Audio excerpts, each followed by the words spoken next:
विषम परिस्थितियों में भी धैर्य न खोना, यही तो छत्तीसगढ़ वासियों की चिन्हारी है। सरकार और बस्तर के जुनून ने बता दिया है कि बंदूक पर बस्ता भारी है।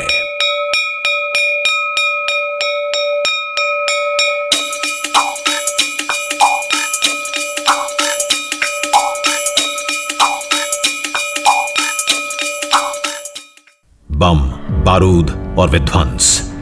पिछले 1.5 दशक से बस्तर संभाग के स्कूलों को इसी परछाई ने घेर रखा था, जिससे कि यहां रहने वाले बच्चे शिक्षा से वंचित हो गए थे तथा उनका भविष्य अंधेरे की ओर जा रहा था। मगर शिक्षा को छीनने वाले हाथ कितने भी मजबूत क्यों ना हो, कलम की ताकत उन्हें हमेशा हरा ही देती है। कलम की इसी ताकत को प्रदेश के भविष्य यानी हर एक बच्चे के हाथ में पहुंचाने के अपने दृढ़ संकल्प पर कायम है प्रदेश की भूपेश सरकार।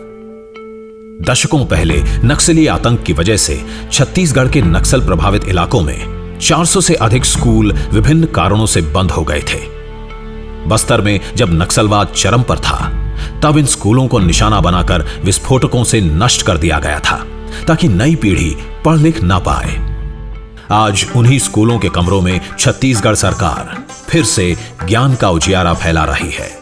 छत्तीसगढ़ के माननीय मुख्यमंत्री का बच्चों के प्रति लगाव किसी से छिपा नहीं है। समय समय पर प्रदेश के बच्चों के उत्थान के लिए छत्तीसगढ़ सरकार कई बहुआयामी परिणाम देने वाली योजनाएं लाती रही है, जिनका सीधा असर परीक्षाओं में आ रहे बेहतर परिणामों में दिखाई देता है। बस्तर संभाग के भीतरी इलाकों में रहने वाले परिवारों को सलवा जुडूम के कारण कैंप में टेंट में रहने की सुविधा देकर सुरक्षित रखने का प्रयास किया गया था। धीरे धीरे ये परिवार कैंपों से वापस अपने अपने गांवों में लौटने लगे, मगर इनके बच्चों की पढ़ाई की व्यवस्था स्कूलों के नष्ट हो जाने की वजह से नहीं हो पा रही थी। कुछ सुरक्षित इलाकों में ग्रामीणों के सहयोग से जिला प्रशासन द्वारा पोटा कैबिन खोलकर ऐसे इलाकों के बच्चों को शांत स्थलों में सड़क किनारे आवासीय सुविधा देकर पढ़ाने में सहयोग दिया गया।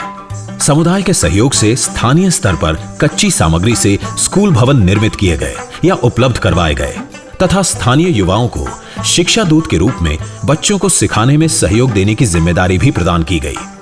सरकार के इन प्रयासों से इन इलाकों में अब फिर से शिक्षा की बयार आ गई है। छत्तीसगढ़ सरकार के अथक प्रयासों से बस्तर संभाग के 4 जिले नारायणपुर, दंतेवाड़ा, बीजापुर और सुकमा में 15 से 20 वर्षों में नक्सलियों ने जिन 400 से ज्यादा स्कूलों के भवनों को तोड़ दिया था, उसमें से 260 शालाएं आज शाला प्रवेश उत्सव कार्यक्रम के साथ अब फिर से खुल रही हैं। जिन गलियारों को नक्सलियों ने विस्फोटकों के शोर से ध्वस्त कर दिया था, उन स्कूलों के गलियारों में अब फिर से शिक्षा की घंटी बज रही है। अब शिक्षा से वंचित नहीं होगा छत्तीसगढ़ का कल। सेवा, जतन और सरोकार, यही तो है नवा छत्तीसगढ़ की पहचान। गढ़बो नवा छत्तीसगढ़।